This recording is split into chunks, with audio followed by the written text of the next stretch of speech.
This program is made possible in part by the National Endowment for the Arts and by viewers like you.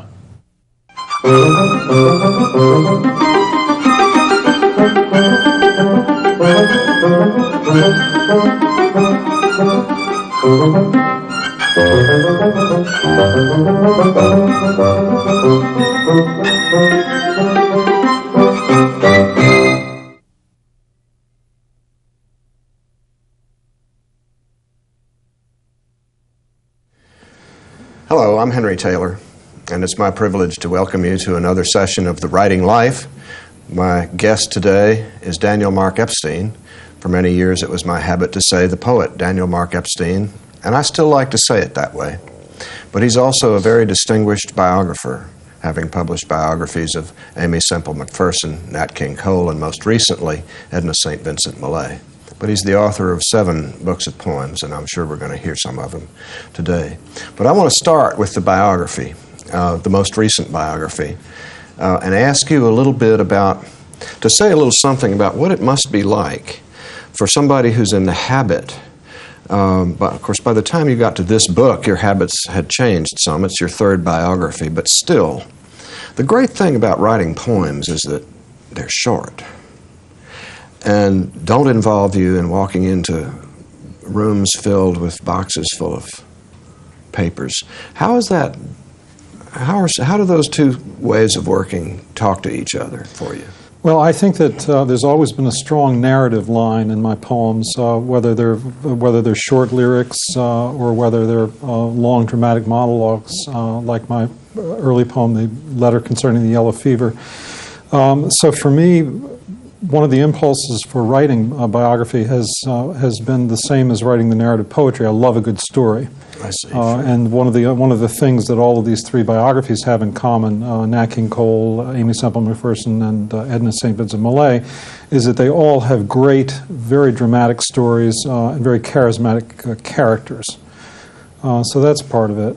And I think as far as walking into a room full of somebody's old letters and diaries and so on, there's a bit of the voyeur in me. I mean, I have a lot of curiosity, and you get there's a sort of an intimacy that you gain with a biographical subject that you can never have with a real person in life. I mean, you can learn more about.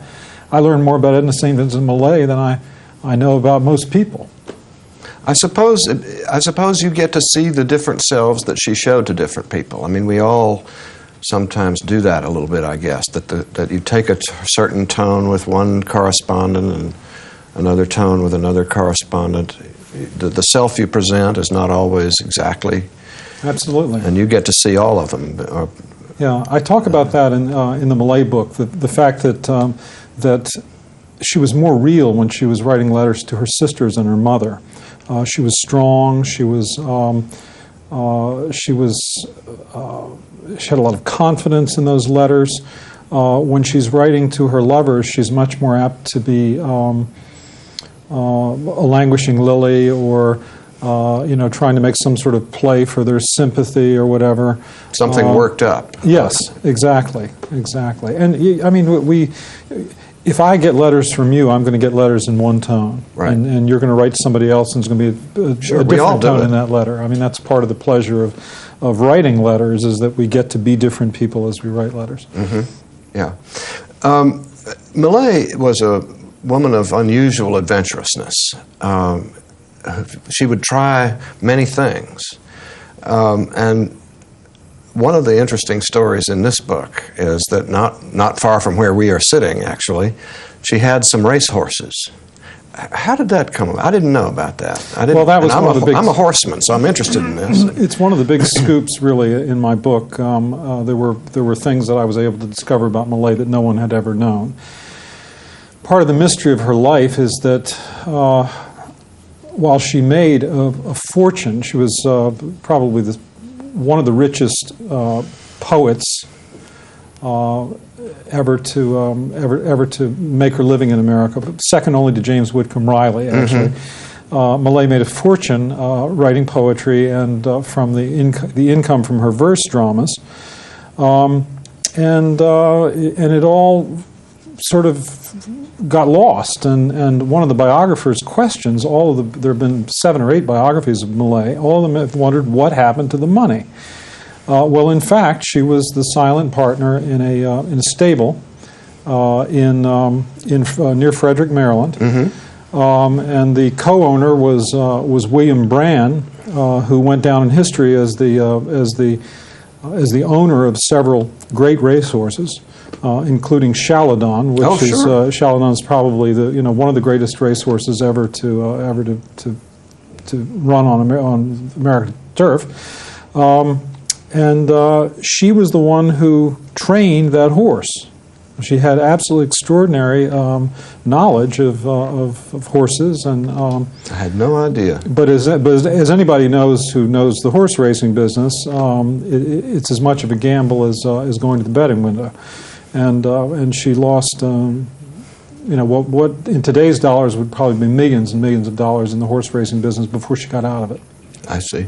When was this in her life, roughly? This would have been probably from the late 1920s until I think she got out of the horse racing business in 1940. Right.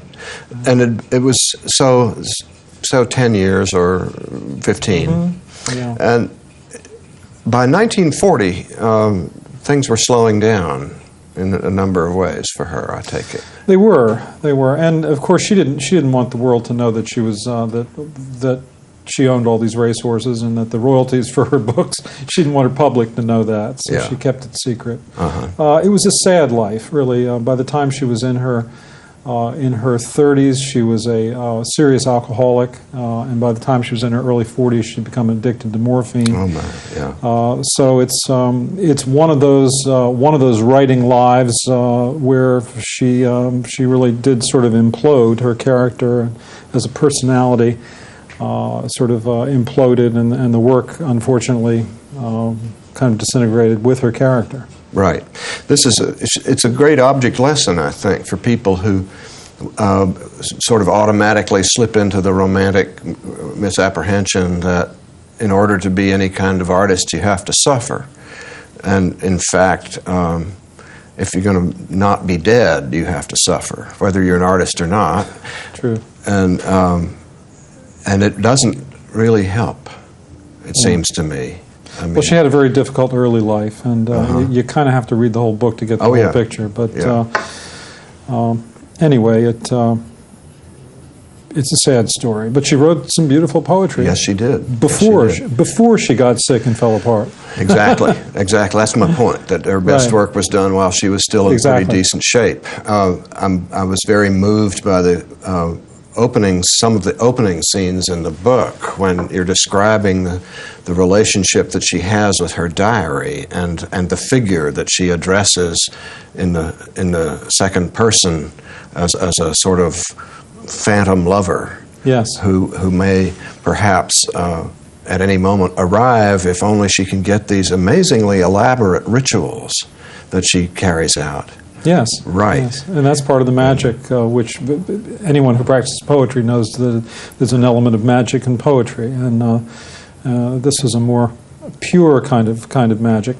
She was terribly lonely as a child and was overworked. She had to take care of her sisters. Her mother was away a great deal of the time. And she called upon this dream lover to come and save her, to rescue her from a life of poverty and loneliness. And of course, it was the muse that saved her. It was her poetry that made her famous and made her wealthy and delivered her from one kind of pain into an entirely different realm where she created her own pain. Right. One final area that I thought it might be interesting to just look at for a second before we go on, I want to look at some of your poems and have you read to us. But Millay had a relationship or a stance toward her, roughly speaking, contemporaries, many of whom were what we would call the major modernists. Some of them were a little bit older, but some of them weren't. Her poetry is not modernist in the sense that we automatically think of modernism with Eliot, for example, and followers of the new critics. And you're very direct about that in the beginning of the book, that one of the things that has damaged her reputation and interfered with our ability to read her fairly is a way that people of your generation and mine particularly, I think, were taught to read in college. We read I presume that you must have experienced Understanding Poetry by Brooks and Warren. Oh yes, we were taught by the new critics, and of course the theory of the new critics, which was actually came partly from the practice of the modernists, Eliot, Pound, Moore. The idea was that if a poem did not have serious irony, ambiguity, paradox, then it wasn't a poem. And not all of, although most of Millay's best poetry has a fine fine edge of irony to it, it's not always paradoxical, and it's not always difficult to understand. Right. And I think it was largely her classical clarity that put off some readers during the 1940s and 50s. Of course, the other thing, it's partly social too. I always felt that if Ezra Pound had discovered Edna St. Vincent Millay, she certainly had all of the virtues that he was striving after in 1916, 1917. But he didn't discover her. In fact, she was world famous when nobody knew who Ezra Pound was. So there was a certain element of envy there too, I think, of Millay's success. She had enormous success with the popular audience, and I think that the poets who were struggling during that period to make a name for themselves, Eliot, Pound, Marianne Moore, H.D., I think there was some resentment there. Yeah, there always is. There often in any generation there will be somebody whose mere success is kind of works against them later on. And they certainly, I think that they felt that she didn't need their help. She certainly didn't need anybody's help. Right. And so they weren't going to help her, and they weren't going to mention her, and they weren't going to talk about her. Well, over the course of years, as the modernist tradition developed, she kept being left out of it. And sometime in the late 40s, she launched into, or claimed anyway, that she had launched into a kind of Dunciad-ish poem that was going to take people like Eliot and That's right. lead them around by the ears. And not many people know about that. Yeah. She did write. She wrote a series of satirical poems based on the wasteland and other things. Exactly. Yeah. Sending them up. Right.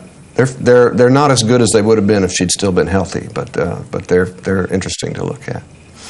One of the essential facts of her poetry, as you've just said, is that there's a kind of a classical clarity and a traditional formalism about it. And that's also true of your work, it seems to me. I mean, you like a longer stretch. You like a poem to go on for a page or so, or even more, telling a story. You like a metrical line, very often a rhymed stanza. And we're in an age when attitudes toward the formal stanza are complicated and maybe even, as you say, social or semi-political. I don't think you're a new formalist. No. And we don't need to go into great detail about what one of those is, but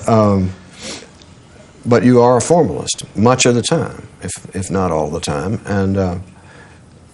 That must have had something to do with your sympathy with the poetry of Millay. It certainly does. Millay was one of the first American poets that I read with enthusiasm when I was a child, and so her sonnet certainly had an effect.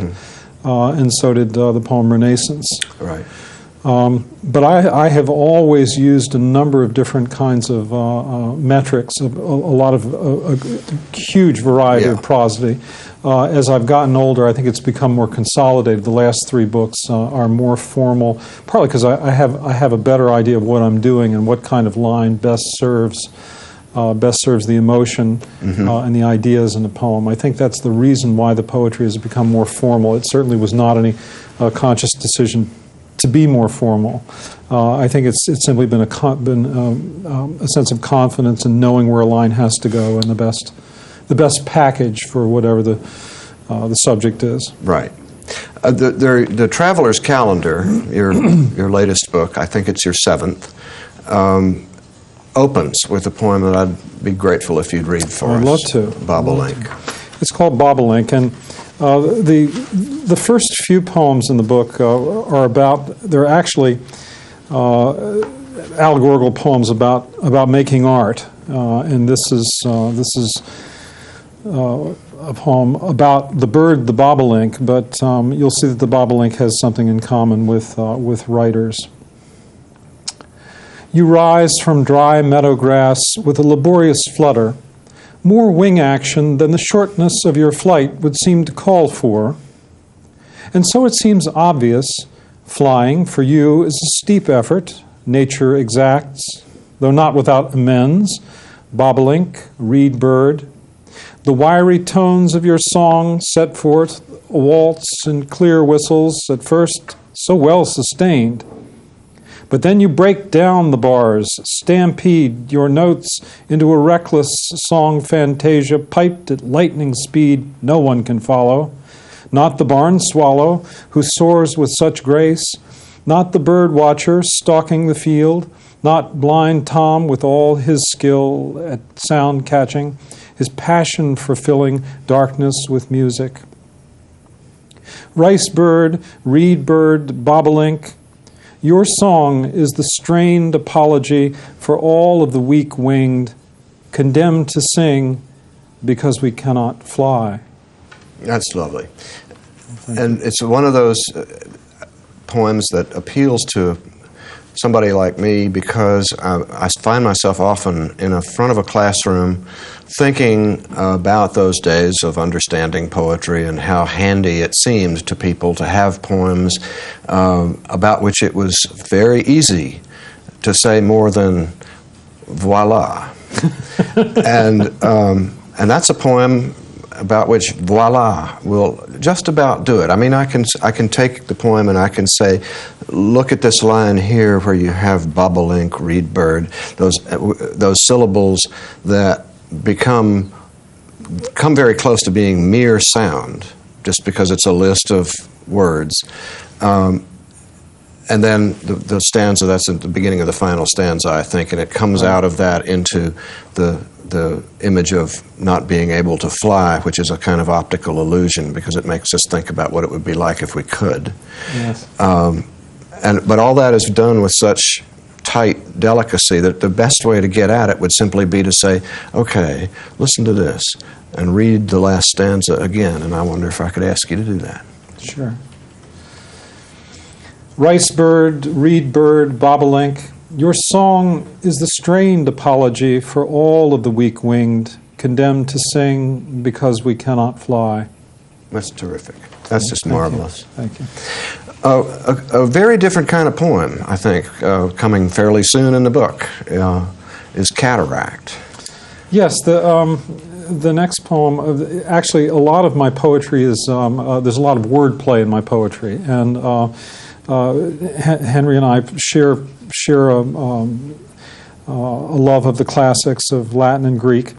And cataract is a good Greek word, a good Latin word, which means both the waterfall and the affliction of the eyes. And my book is a lot about the dark wood that we find ourselves in middle age. And this poem, The Cataract, directly addresses that. Lately the world seems darker, especially in the evenings, and I light more lamps to see no better than ever familiar faces and things, wayworn works of art, books known almost by heart. Is this the cataract, what the Romans used to call a portcullis or waterfall, descending to subtract from the sum of my seeing? A fine word for a hateful thing, though now the doctors say they can lift the veil in a day. Who takes joy in the word for a blur that steals his light? The power is its own reward, and a gift of second sight, this joy to build a tower without fear or self-pity, of words for the horror that attends the end of light, a castle to stand bright in the ruins of a city. One of the things that I admire most about that poem is that takes what could have been a personal experience. You can't really guarantee reading this poem that you've been through that, but the question does arise, and I'm not going to ask it because it's so far from being one of those poems about that says, "Let me tell you about my operation." Exactly. I don't do much of that. Yeah, good. There's not much of that in my poetry. Right. There isn't. There isn't, because you prefer the story. You prefer to. You seem to me to prefer what you can make up. Or make of it. What comes next? Where the surprises are. You like to be surprised by what just got written down. It seems to me. Exactly. Each poem is a discovery. I mean, as many people have noted, you make it up as you go along, and you discover things as you go along. Right. Speaking of surprises. Would you read The Lion Tamer at 2 a.m.? I will. This again is a thinly disguised poem about writing poetry, and the dangers of performance. Not all. Maybe not all. The Lion Tamer at 2 a.m. The crowd is always on the lion's side against the man with the whip. They wish the spangled girl would slip from her spotlight on the trapeze and fall like a meteor on the ringmaster. The inner eye turns glory to disaster. Hard to survive this art, harder to please. Always the danger, there is not danger enough to kill the spice the crowd prefers to love. But do not call that preference cruelty, which is just human nature. Great success leads all too soon to failure, as men make nature bow unnaturally. While I put old lions through their paces, fathers get bored, the children become restless. Hoping against hope I will be mauled, for they have paid to see the risk and want blood. The art they applaud sidesteps violence. And this is why they go home from the circus sad. How can I make a show with 10 tame lions? I'll need 5 rude savages to save the act. How big a coincidence is it that there isn't all that much difference between lion and line? Yeah, I hadn't thought about that. That's a scary poem for anybody who ever has to sit down and try to herd a bunch of images and inchoate notions of the kind that get us started. Thank you. I've been very much influenced by the dance of Martha Graham, and she has a famous piece of choreography where she, as the choreographer, is taming all of these dancers, getting them into. I think it may be called Acrobats of God. I'm not sure exactly the title, but I think that had something of an influence on this. Well, there is one other poem in this book that I'd like to hear and have us hear, which is the collection, that remarkable this is miniature picaresque. Yes, this poem. It partly arises out of a real experience of mine. Everyone thinks that I'm assuming a voice, and to an extent I am. Anyway, it's about a bill collection. I rode 100 miles in a limousine, gun in my belt to capture what was mine. He knew what was coming, held the door for me, poured the drink. I knocked back spitefully. I told him if he did not pay me what he owed, I would take away his car, his house and furniture, his land, the ring from his finger from his hand. I told him if he did not pay me X amount of cash by Saturday, there would be no Sunday. I would take one by one the weeks of his month away, the days of his year, the years of his life. I'd take away his children and his wife, all he ever dreamed or had not dared yet dream, that too nothing would be spared. He nodded. When I had gone out the door, leaving it open for the night to enter, I wept because I didn't know for sure what the man owed me, what I had come for, or how I'd lived without it for so long. My rage was old already. The night was young. Under the cracked laughter of the moon, I ordered my patient driver to move on. That's really interesting. The level of sort of threat in the voice, the impending violence that could occur. You say it's an adopted voice, and of course, to a certain extent, it is, and yet that's how we deal with the things in ourselves that are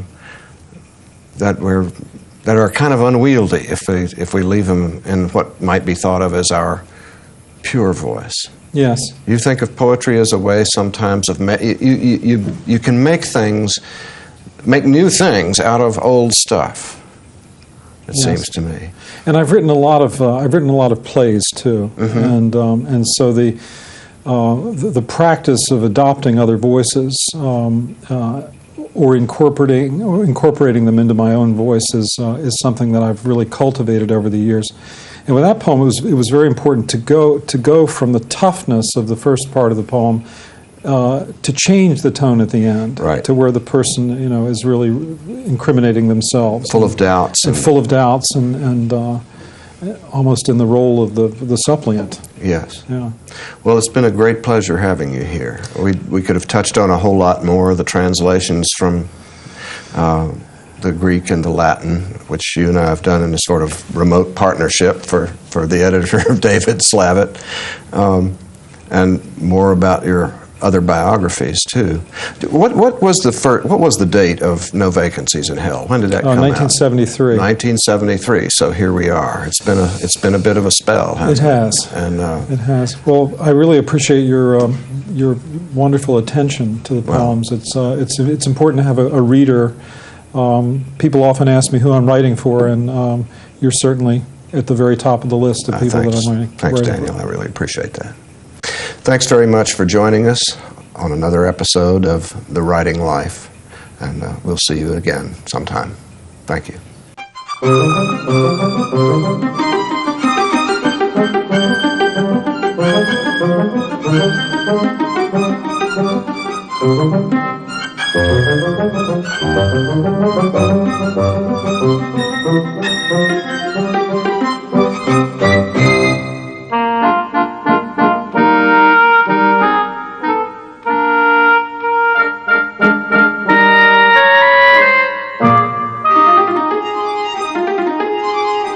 Thank you.